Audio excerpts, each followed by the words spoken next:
From the Barracuda Championship, this is a special one-hour edition of NSN Tonight. Alongside Alex Margulies, I'm Mike Stephenson. Our mobile desk is here at Old Greenwood, sponsored by the Legends Bay Casino and the Circa Sportsbook. Alex, another year at our region's PGA Tour stop. Should be a ton of fun, and we've got a great show for you today. Another great week of weather, Mike, after what we saw last week down in South Lake Tahoe. The American Century Championship, phenomenal down there at Edgewood, and then you come up here to Old Greenwood in Truckee, not skipping a beat. If you're feeling a little warm in Reno, make sure to get down here this weekend because the temperatures are a lot more comfortable, and I can tell you it is going to be a phenomenal week of golf. Tickets are certainly still available, and if you've never taken in this event, whether it was back at Montreux or up here at Old Greenwood, it is certainly worth the price of admission and then some.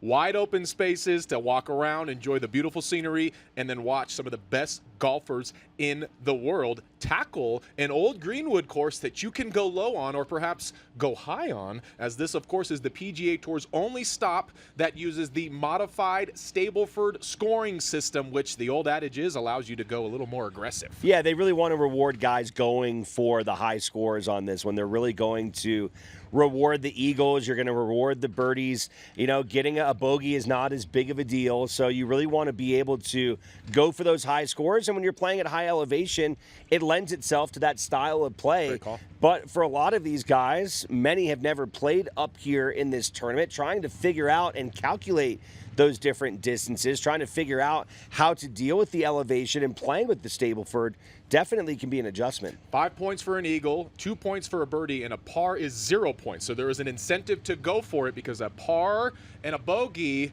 you want to avoid bogey -1, double bogey or worse will be -3 points. Last year in 2024, you tallied it all up, and at the top with 49 points was Nick Dunlap, who would later become the PGA's Rookie of the Year, and in that season became the only player to win a PGA event both as an amateur and then a pro. He claimed the title here at the Barracuda Championship, returning this year at the ripe age of 21 years old. We've seen it year after year almost. This event can catapult the careers of these golfers. Yeah, I mean, we saw it a few years ago with Colin Morikawa over at Montreux, winning his first PGA Tour event. Now he's one of the top golfers in the world. Oftentimes, and we'll talk about this later with Chris Hoff, who's the tournament director, there are a lot of exemptions given to current college players. You never know who you're going to see out here that's maybe only 19, 20, 21, that 4 or 5 years from now could be one of the best in the world. So if you're a big fan of golf, there may not be a ton of recognizable names, although this year there is one big one. We'll get to that in a second. But you are going to see some incredibly talented players that may be next up or maybe have been grinding for a lot of time in their career, and this is the type of tournament that can help put themselves over the top. And it could be one they always look back on as the one that got them going as they catapult their career to some of the higher ranks in PGA golf. There are a handful of past champions in the field. As you know, they mark this one on their calendar each and every year. It's such a unique event in such a unique location. As we mentioned, the reigning winner, Nick Dunlap, is back. 2022, it was Chez Reavie who got it done. 21, Eric Van Rooyen, Andrew Putnam, the 2018 winner, and Scott Piercy going all the way back to 2011. He also returns for another run here at the Barracuda Championship, trying to become two-time champions here in 2025. Yeah, a lot of talent in this group. We saw Chez Reavie put on a run last year, so he's somebody that I think would be to look out for this year in the event. Eric Van Rooyen, the South African, he's dangerous, I think, to maybe make a run at a second title. There have not been many that have gone and had multiple wins in this tournament, but we'll certainly be keeping an eye on these 5. There are a couple other notable names like Camilo Villegas, Bill Haas, Brant Snedeker, Ryan Palmer, just kind of littered within the field, if you will, guys who have played a ton of golf and made a ton of money throughout their careers. Then you have a local in the field, and one we are thrilled to talk about in Ollie Osborne, the kid out of Bishop Manogue, played his college golf at SMU, played in the 2022 Barracuda. He's back in 2025. He'll have his bro Steven on the bag. He made the cut in that Barracuda Championship that year. Pretty cool to see Ollie back in this thing with Steven. Steven playing professional golf as well out in Texas, former University of Nevada golfer. Right. Both, of course, from Bishop Manogue. They grew up in Reno, and I think this is a special kind of tournament for them. But I think any opportunity where you can have your brother on the bag and you're back in kind of your neck of the woods, obviously playing an elevation is going to be something that they're very comfortable with. Very curious to see how things go for them now, a couple years removed from playing in this tournament a couple years ago. Make the cut once again. He is such a kind kid. He and Steven both raised right, certainly. Of course, Ollie not too far removed from being the runner-up at the U.S. Amateur Championship. He got to play in the Masters that year, so he's played some high-level golf. Would not be shocked to see Ollie play through into the weekend and be one of the names to watch as an amateur here in the Barracuda field. Had a chance to quickly see them as they were leaving today. We're going to get them here on the desk coming up on Thursday's show after they play their first round. But we did have a pretty big fish on the desk today. The biggest name in the field by far would be 6-time PGA Tour winner Max Homa. Last played in this event when it was out at Montreux. He has made it to Truckee in the Barracuda Championship. His recent up and down nature of his career has been well documented, but he seems to have somewhat locked in. Of course, bummed to not be across the pond at the Open Championship this week, but he seems like he's really settling in and trying to make something happen here at the Barracuda. I mean, very cool to have somebody of Homa's stature playing here in the tournament. He's a West Coast guy from Southern California, played his college golf at Cal, former NCAA champion for the Cal Bears. You can tell, and you'll hear from his conversation, he's excited to be here, and I think this is a good opportunity to pick up some valuable points, trying to vault him up into that maybe 70 and that 50 range still, try to rally towards the end of this season going towards the FedEx. Maybe trying to make a few bucks as he gets set to welcome his second child in the coming weeks. We better get to it. Coming up next on NSN Tonight, yeah, he's here. Our chat with Max Homa is coming up from the Barracuda right after this.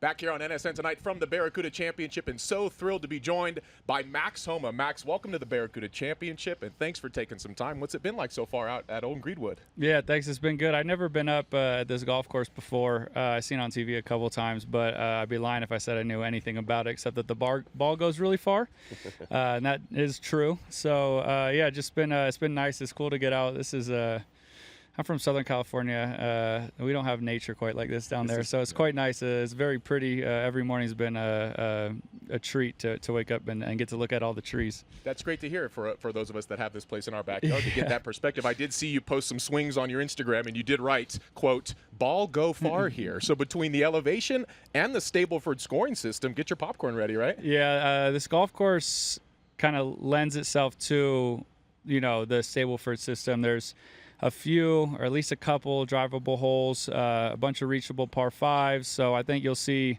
a good amount of that risk reward, people taking things on. Some eagles will be made. So I think it makes it exciting when you have a format like that on a course that, it's not overly difficult. So you're going to see a lot of, plus fives, plus twos, those things. Yeah. So you played your college golf at Berkeley, Cal Berkeley, not too far from here, a couple hours away. Did you have any experiences coming up to Lake Tahoe or anything when you were in college? Do you have any memories maybe of coming up in this area during that time period? No, never in college. I did come here for my bachelor party. Oh, nice. Heck yeah. So memories are hazy, but we need to follow up on that. We got pictures. But yeah, but we never golfed here. I did do a work outing last off season at Edgewood, which was cool.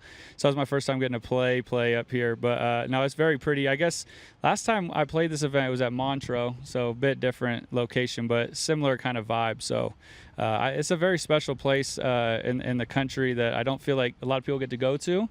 But when you get here, you think to yourself, why don't I come here more often? It's very peaceful. It's an enjoyable place. So very thankful we get to come up here. All right, the bachelor party, was it a winter trip? Was it summer? When did you guys come out? September. It was like a Labor Day. Yeah, it was very nice. Like we had a plan to get on the boat. Everybody woke up and thought better of it. Yeah, no. But no, it was fun. We stayed mostly at the house. We went down to that South Lake Tahoe every night. Yep. It was a blast. We had like 15 of us. It was a lot of fun. Shout out to Shannon Kelly's fiance John. Actually had his bachelor party during the ACC last week. That's wild. Shannon's dad was there. I can tell you, John, by Sunday they looked like they were hurting pretty badly by Sunday. Speaking of Edgewood, though, tough back-to-back weeks of assignments for us in Nevada Sportsnet. We were posted up at the American Century Championship last week, and I know you had your eyes on it because I believe Charles Barkley name-dropped you. I think you reached out to him after he shot an 81 won on Friday. What's that relationship like? And do you pay attention to that celebrity tournament every year? Yeah, I'm lucky. I got quite a few friends who played in it. Chuck's, I think, the greatest dude in the world. He texts me after most every tournament, so I was trying to, reciprocate. He's playing so much better, so that was fun to watch. Baker plays. I text him. Chuck and Rob McElhenney played together, and so I'm friends with them. But I keep my eye the most on Aaron Rodgers. Aaron and I talk a lot. Yeah. We talk a lot of golf. He's a golf junkie, so he didn't get to play much at all leading up. But he said, I think it was the Monday before he went up, he went and played really well. So it was good that he showed up and kind of kept that trend going. I think he went 15, 15, 14. So it was fun to watch them, man. People like Steph and just these athletes that we admire going to play a game that drives you insane. Getting to watch the Kelsey brothers suck is always funny. Because, I mean, they're just the most likable people ever, and they get on the golf course and they continue to be relatable. Just see them, like, duff their shot. Yeah, it's just great, but they're just like I don't know, you just get to see both their personality and competitive nature at the same time. I think that's just awesome. What did you say with Chuck? You had the video of him. There were some expletives after. He likes to curse at himself. One, and you're like one of us. You got to be careful with the hot mic around Charles Barkley when he's on the golf course. He doesn't care about a hot mic. I promise. Who's the best celebrity golfer you've ever played around with? I mean, Aaron's really good. I've never played with Steph. He's impressive. On the spot, I'm blanking. I know that there's more. But somebody who's really good. Alfonso Ribeiro's phenomenal golfer. Yeah, he takes it very seriously too. He loves him some golf. I'm sure I'm missing a bunch, but no, you're good. I'd be curious. Austin Reeves, special place in my heart as a Laker. I've heard himself tout himself as the best golfing basketball player. Wow. So I'd like to see his game. His swing's beautiful. So Corey Kispert's a good player. Shout out Gonzaga. So there's some good ones, but I need to see it all up close. Steph obviously gets the most accolades though, because he won, the ACC and all that. I got to cover Corey when he was Marty playing Fish. ball. He's Marty Fish, really good golfer. We saw Marty the final round. He had a cocktail on the turn, and that told me, all right, Marty's he's not over winning it. this year. Because Marty takes it serious. So if he's drinking, that means he's packed it in. Back to serious golf, though, in your last few months, and of course it's well documented, different caddies, and you were carrying your bag at a Monday qualifier. Just take us inside your head right now and what you're going through, I guess. Yeah, it's been good. Games feels a lot better the last since about the Truist. I saw some better signs. Didn't really put up any good results, but the game started to feel a lot better.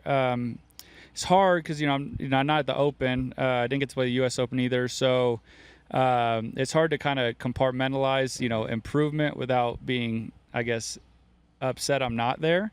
But at the same time, if I just kind of put it in a vacuum, I'm really happy where my game is at right now. I played great at the John Deere. I've been playing well at home, so I'm finally seeing some sustained, good golf, driving it a lot better. The rest of my game has felt pretty decent all year. It's just been the driver and the 3-wood. So it's been awesome the last 2.5 weeks. So, yeah, it's just good to kind of keep bouncing around. We travel so much, but bounce around city to city and keep playing and keep having the same swing. I think for the beginning it was quite tough.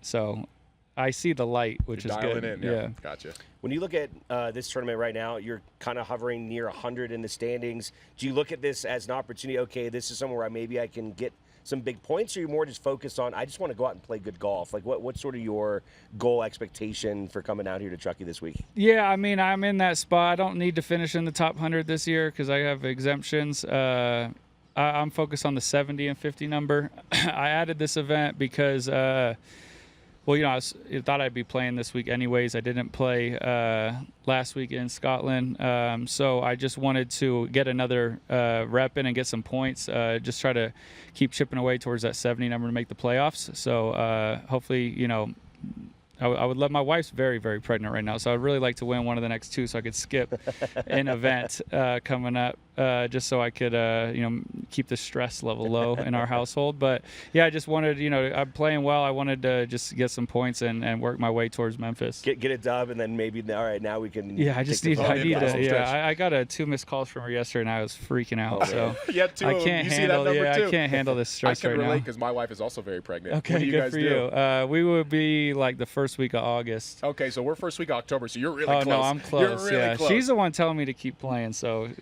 I'm still stressed out. Every time out. you have a missed call from her, you're like, dude, I'm freaking out. sweating. Yeah, I'm ready to have the baby and then get settled. I know it'll be chaos, but I just want to make sure I'm there. Speaking of chaos, I just watched last night an 8-minute Truth or Putt interview you did with Drewski, sponsored by Dunkin' Donuts. That looked like a ton of fun. And then also recently released episode of Stick on Apple. You were in that episode. Just what's it like kind of getting to taste that little Hollywood side of things, of course, from not too far from there? Yeah, it's not exactly my bread and butter, but Drewski is cool. It's always scary to meet people like him because it's how I felt about the part of my take guys, Big Cat and PFT. Yeah.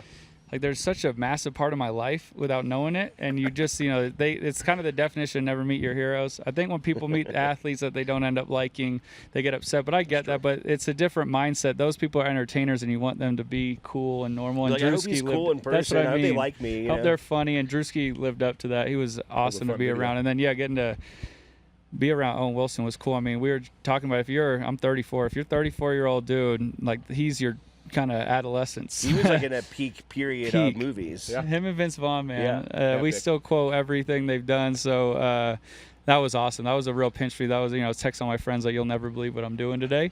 That was cool. But yeah, I haven't watched my scene. I will not watch my scene. I do not have the heart to watch myself act. At least Wyndham was right there with you, though. You guys got thank to go goodness. through that Hopefully together. he looked worse than me. That's all I can ask for. How did you become that guy that's like friends with all these big names, massive following? How did that all happen? Just naturally? I don't really know. I don't know. I've tried since college just to be myself, and then you attract people that like that. And if you don't, then it's all good. So fortunately, I've always had such an admiration for other athletes, what they go through, what they put their bodies through, what mentally that they go through. I've been lucky to get to have a lot of deep talks with these people, like especially Aaron, about like how he prepares and mentally. I mean, and so I don't know. I just have always been a big admirer of all theirs. So I've just been really lucky that we've got to have a relationship and chat about, life, but also, sports and, how to get better and all those things. All athletes are sickos. We're all obsessed with what we do, and we all love other sports. So it's cool to get to talk to those types of people. So we had our Nikki Pico walk up with you, and she spotted on your bag big Chipotle presence on the golf bag. So I got to ask you, they're a sponsor of yours. You said it's like your absolute favorite thing. First of all, what is the go-to Max Homa Chipotle order? What's the move? Yeah, I do love Chipotle. Is my favorite thing like ever. I looked it up. There's not one anywhere near my hotel. It's a bummer. Tough. But my go-to, I get basically the same thing every time. I get a bowl. White rice, black beans. That Chipotle honey chicken is nice. Fire. I hope that never goes new, away. right? Yeah, but I've been begging them to keep it. Just keep it forever. Don't lose it. Then pico corn, and if I had a good week, I'll get guac. If not, that's pretty simple. If you had a good it's week, very we'll have simple. Pretty simple order. Mike, what's on your Chipotle move? Depends if I'm going burrito or usually bowl, though, and I'll go the half. I'm the guy that goes half and half with everything. Yeah, half that's a white good and brown, idea. half beans, because I feel like you get a little more that way. Okay, yeah, you're then fleecing the system. If I'm feeling good, I'll go with the queso, but always guac on the side. 'cause Always, the guac okay. is Gotta get the guac. Guac's The fajita veggies, I think, are a must. I Yes. mix And the that corn. is the only thing I'll mix in that's not part of my standard, but I have it a lot at home. So at some point I mix it up a little, but that's pretty much the only thing Hey, I'll we mix actually up. have one in Reno. Maybe we'll drive one up. Yeah, I come to the checked course 23 tomorrow. miles from my hotel. We'll bring I'm you still Chipotle thinking on about the way. going. I might drive out. pull it I off. don't have my family here this week, so I might hike it over to the Chipotle. Curious, big Dodgers fan, right? Yeah. Did you catch the All-Star game last night? Kershaw mic'd up as he was pitching, and do you think LA runs it back this year? I hope they do. That was really cool. Kershaw is Dodgers baseball to me. He's right in kind of my sweet spot. My favorite Dodger of all time. So to get to see that, he wasn't really humming it down. I think he hit 89 his first pitch, but he had a strikeout and have Dave come out. That was just so cool. So it's nice when we've been so lucky to get to see such great pitching in our little era. So to get to see them kind of take their steps towards the end and get to appreciate it is cool. But yeah, I hope they win it all. They're good, man. Pitching's Really going to good. get healthy soon. So I think that's been the one bugaboo for the season. Bats have been cold, but I don't really worry about that lineup. I think they'll figure that one out. I'm a long-suffering Mariners fan. Yeah, and hey, so Cal Raleigh winning the home run baby. derby. That's awesome. I'm going to ride that till the next That was season. awesome. Max, we appreciate you, man.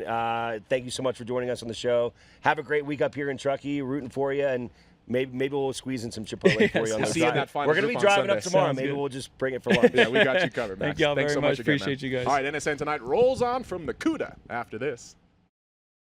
Legendary Athletes is sponsored by Legends Bay Casino in Sparks.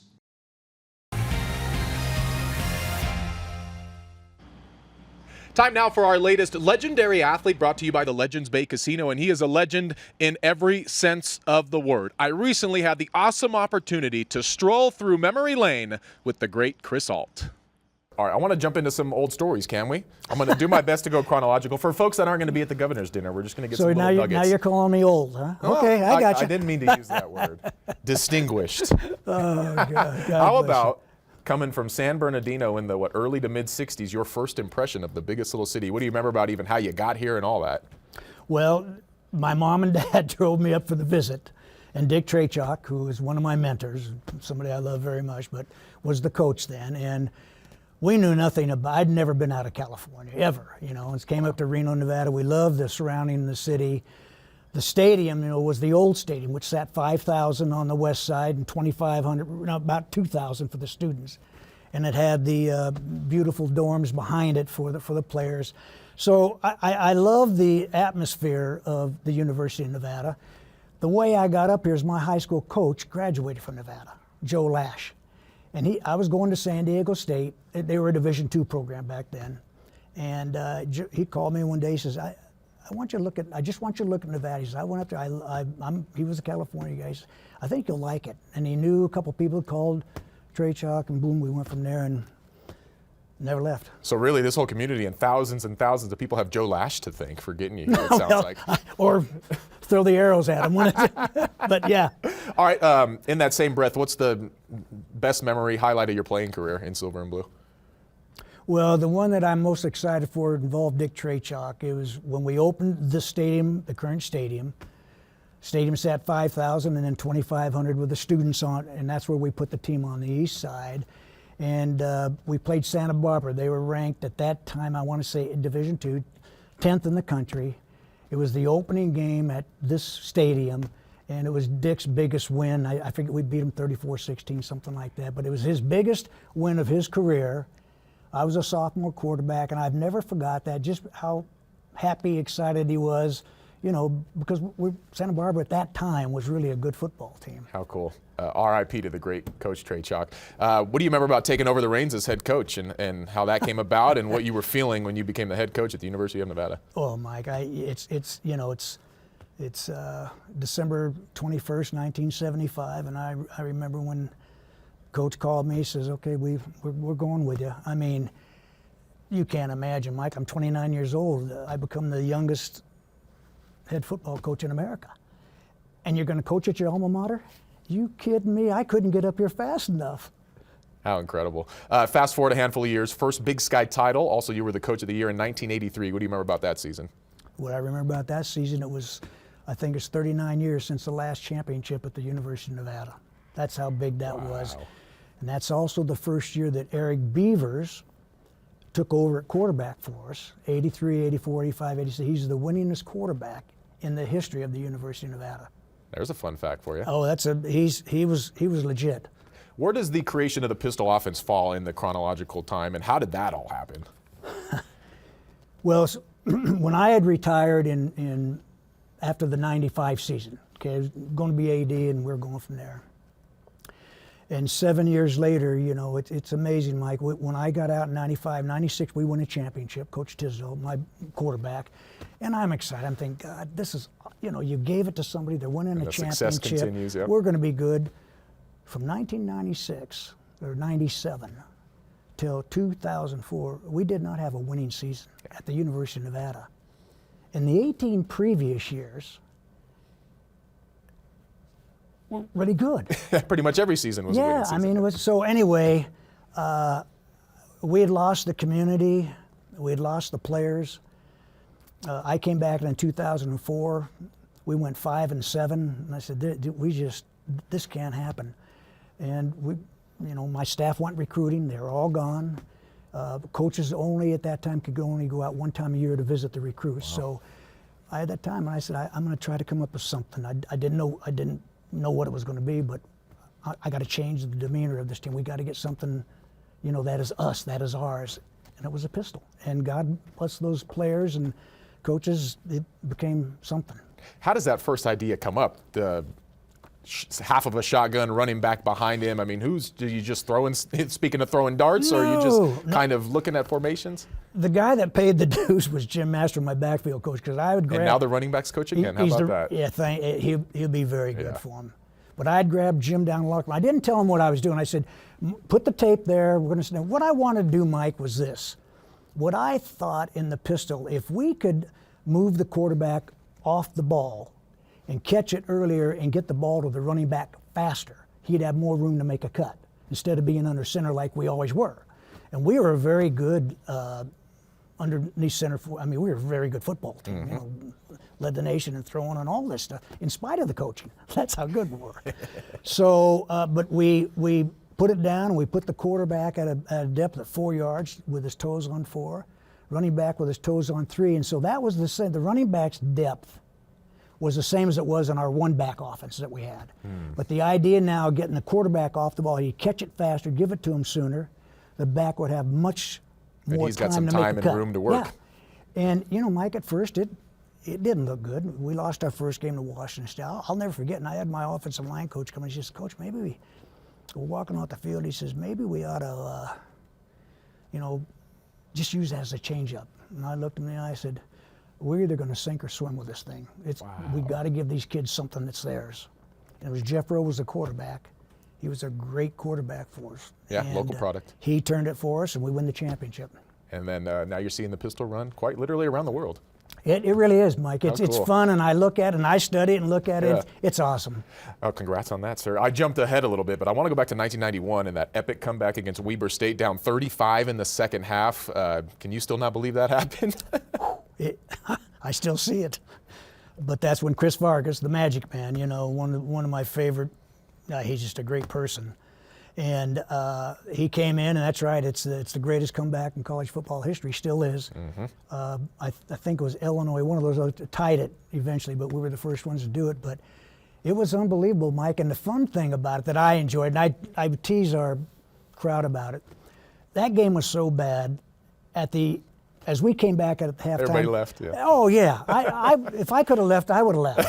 You got to catch the rest of it, though. Oh, yeah. But and the next thing you know, it's boom, boom, boom. And we suspended Brian Reeves, our number one. He was an All-American wide receiver for an incident and stuff, and it did hurt us. But boom, boom, boom. And all of a sudden, you felt the momentum and stuff. So when we won the game, I loved the community because there wasn't one person I ever talked to that missed that game in this community.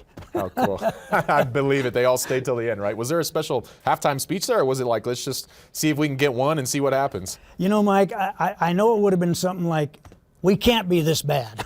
Yeah. I really don't remember that. Yeah. All right, so the next season you go from D1 AA up to the Division I Single A ranks, and sure enough, I think this is one of your prouder accomplishments. 1992 season, you win another conference championship.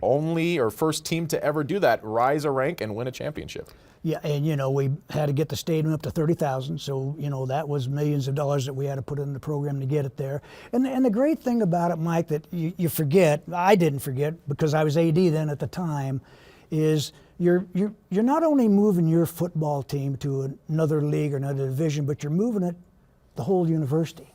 And the beautiful thing about that move in 1992 to go to FBS was that we would now get to play more West Coast school. In the Big Sky, it was the mountain schools, the Montanas, the Weavers, and they were great. They were good programs, but they didn't have all the women's programs to offer at that particular time. And so, our identification with the West, which we still have now, that's where it's really started for both men and women. And that's the thing, it opened it up much more than just football. All right, let's jump ahead now. I want to know the first time you ever crossed paths with the skinny kid from Turlock, Colin Kaepernick. How did he end up in silver and blue? There's got to be a great story there. It is. It's a long story, so I won't bore you. But Barry Sachs recruited that San Joaquin Valley, and that's where Fresno. And we owned it. We owned that valley. I mean, Virgil Green. I mean, I can go down a list of players. They were just great. But Cap was playing basketball. And, his rating as a quarterback were okay, nothing special.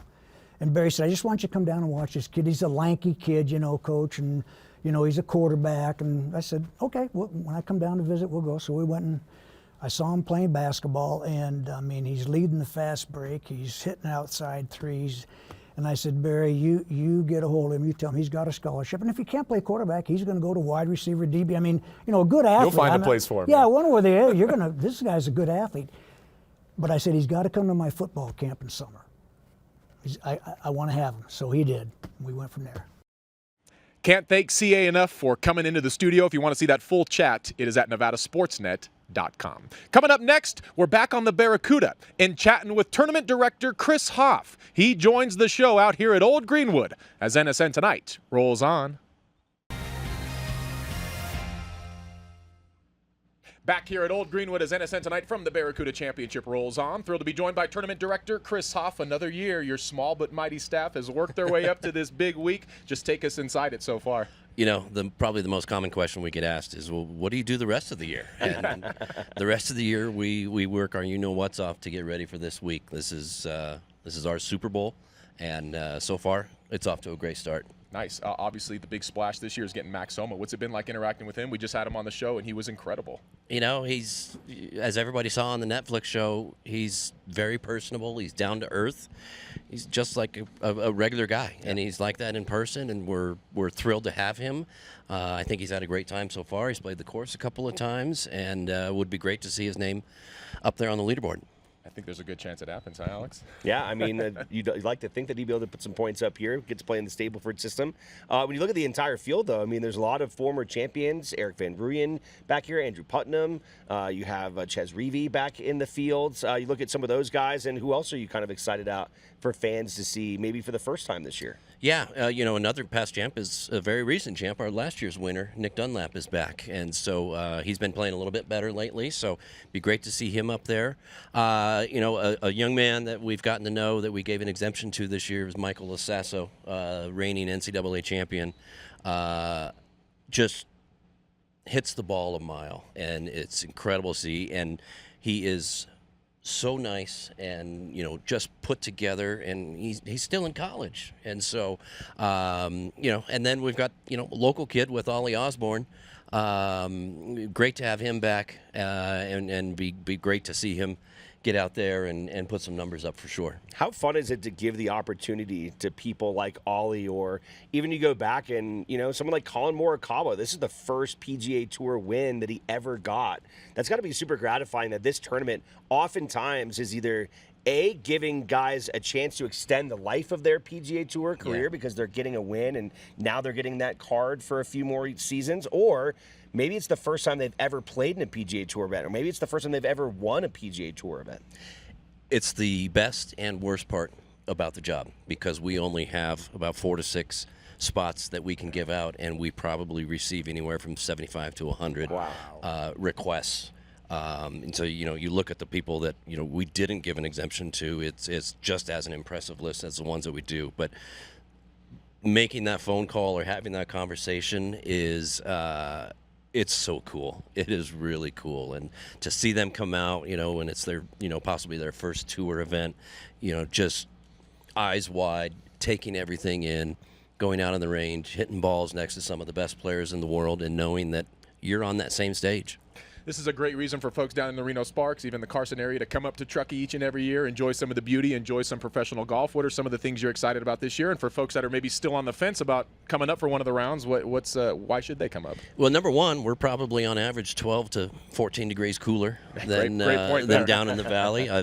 First few days of this week, we were incredibly thankful for that. Yeah. We've got a new public spectator area on the 18th green that's covered, has seating. When we flipped the nines last year, we didn't really know what we would learn about pedestrian flow and things like that, and so we pivoted a little bit and created that spot. We've got a wine walk, 3 stations on the back 9 that we're thankful for our partners on that. The Coppola Winery. So in addition to the great golf, it's hard to beat this scenery. That's for dang sure. The future of this tournament is sort of up in the air. Last year of Barracuda as the title sponsor, just what can you tell us as it stands now? Because I'm sure the work has already begun to keep this thing alive and bring it back. It has, yeah. We've got a lot of people out there looking for us. We have a lot of friends that love the tournament that are trying to help us. It's a tall task, I'm not going to lie. There is a chance that this is the last one. So In addition to doing that, in addition to putting on this year's tournament, we're also going down, different paths of how can we keep professional golf in Northern Nevada, Northern California. So our plates are full, but we're optimistic. We're gonna find a good finish line. I tell you what, it hits us all professionally and personally. I have fond memories of being a kid and jumping on the shuttle at Montreux with my dad and going to the Reno Tahoe Open and seeing some big names in golf do their thing as a spectator and now getting to cover it as a media member. We certainly don't want to see it go. So, Chris, we thank you so much for your partnership, and anything Nevada Sportsnet can do, we certainly want to. I guess any final notes you have for folks out there as we get set for round 1 on Thursday, and maybe a shout out to your team as well. Yeah, weather continues to get better and better each and every day. We're probably going to be in the low to mid 80s up here. So the weather is spectacular to the entire team at the tournament. You couldn't do it without them. Couldn't do it without literally the hundreds of volunteers that we have up here. And so very thankful for them and looking forward to a fantastic tournament. I actually had one more for you, Chris. It's pretty cool. I think when you go out and watch this golf tournament, people are always trying to go for high scores. It lends itself to a lot of eagles. Well, there's actually a little bit extra to that this year. Yeah. That every eagle that a player scores this year is actually going to benefit the Renown Children's Hospital. Yeah, we're really excited to partner with Renown for every eagle made throughout the four tournament days. We're going to donate $150 to their foundation. They've been a great partner of ours, throughout the years, and this is a real creative way to expand that partnership, involve their charity, and involve the fans in kind of the tracking of it throughout the tournament. So we're looking forward to it. Hit a great shot, support a great cause. That sounds perfect to me. There you go. Chris Hoff, thanks so much for the time. Don't work too hard out here, all right? We'll try not to. All right. NSN Tonight from the Barracuda rolls on after this.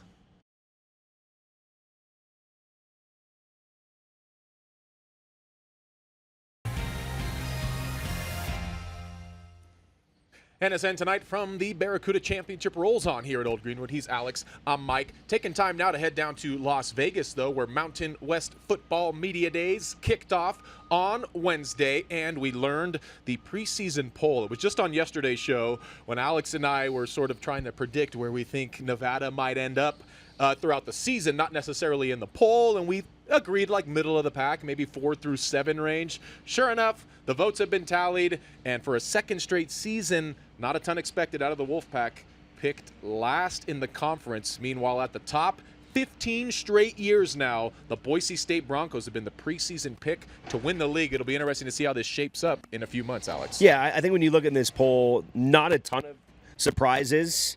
While maybe we feel a little more optimistic about Nevada climbing out of the bottom of the Mountain West, I think being picked last probably fair. I mean, given where they've been the last couple of years. It was pretty thin, though. Only one vote separated them in New Mexico. So New Mexico in 11 with 84 votes, Nevada at 83. Then a pretty big jump from there. Wyoming at 10, Utah State at 9. Flip yourself all the way to the top now. Of course, you mentioned Boise State, dominant showing from them, 35 first-place votes. Man. The Rebels did get 4 first-place votes, and they were pretty thinly behind them as well. And as we said yesterday, I think there's a pretty clear 1 and 2 in this league. And then I think there's a lot of question marks as to who are the teams that might threaten them, and at least by the voting, San Jose State number 3, Colorado State at number 4, Fresno State at number 5. Those seem to be the 3 teams that the media, at least, feels like has the most likelihood of threatening those top 2. But you said it. It feels like within this voting, the top 2 is clear-cut, and frankly, the bottom 2 is clear-cut with New Mexico and Nevada at 11 and 12. Needless to say, this is some legit bulletin board material for second-year head coach Jeff Choate. Players were at the podium today. Our Shannon Kelly is down there covering all things Mountain West Media Days. We're going to hear from the players and Coach Choate in the coming days. Right now, just kind of focusing on the poll. Should note the preseason Mountain West team has also come out. Just one Nevada name on there, and it's a local product from right out here in Truckee. Marcus Bellin, now a second-year player in silver and blue. He makes the All-Mountain West preseason team as a specialist, as he'll be the Pack's once again top punt returner. And so big things expected out of Marcus. But as we touched on in the show yesterday, Alex, a lot of unknowns with this roster, but a chance for a lot of guys to prove themselves, which we did see happen last year with the Keaton Crawfords and the Jaden Smiths of the world. Yeah, I mean, there's a big roster turnover. And so I think, frankly, the Mountain West doesn't really know what Nevada's got. I'm not sure we even really know what Nevada's got until we go out and see them play. So obviously a lot of this is just sort of fun speculation. It's to keep things moving and, the conversation about the league going. But certainly no argument when it comes to Marcus Bellin being one of the top specialists in the league. I think he's one of the most electric players in the Mountain West Conference, and it'll be very exciting to see, what kind of leap he can take, maybe even beyond special teams, as being that big weapon for Nevada in terms of their offense. He's a guy that you can get the ball in so many varieties. And you mentioned being from just down the road here at Truckee High School, the former Wolverine, when he was there. Talk about being versatile. I mean, he could do just about everything yeah, for the he's a heck of a Wolverines. player, and like you said, maybe an underrated pass catcher, but did reach the end zone a couple times last year, and I'm expecting him to take another leap this year. So more on Nevada's preseason expectations can be found at nevadasportsnet.com, and more coverage to come from Shannon Kelly down in Las Vegas. Certainly a talker there is this being the last year of the Mountain West as we know it, with 5 schools getting set to depart after this upcoming season. Great timing yesterday to learn that the mediation between the Pac-12 and the Mountain West that had been going on since May failed to come to a resolution, as the Mountain West seeks over $150 million from both the Pac-12 and those departing schools when you talk about exit fees and poaching penalties. The Pac-12 turning around and suing the Mountain West, along with 4 of those departing schools also suing the league, saying that the legality of that is in question. They don't actually owe that money. Basically, this sounds like this is going to be heading to court now. Huge mess. To trial, which is kind of nuts to think that this would be something that would have to go through this deeply into the legal system. But there's a lot of moving parts in this entire argument. And obviously, a huge decision for both leagues, especially the Mountain West Conference. If for some reason they don't get that $150 million in poaching fees, that is going to be a massive issue for the league. And if you're those Pac teams, obviously they're trying to protect as much as they can, not paying this. Either way, it seems like this is not going to be resolved anytime soon. Been quite a turbulent relationship, and that turbulence is not stopping anytime soon. The Mountain West Commissioner Gloria Navarez also spoke today. We'll hear from her at nevadasportsnet.com as well. I heard the theme she said this year was enjoy the moment. So why don't we continue to enjoy the moment here at Old Greenwood, because it's hard to mess this up. Coming up next, we're wrapping a bow on this special edition of NSN Tonight from the Barracuda Championship.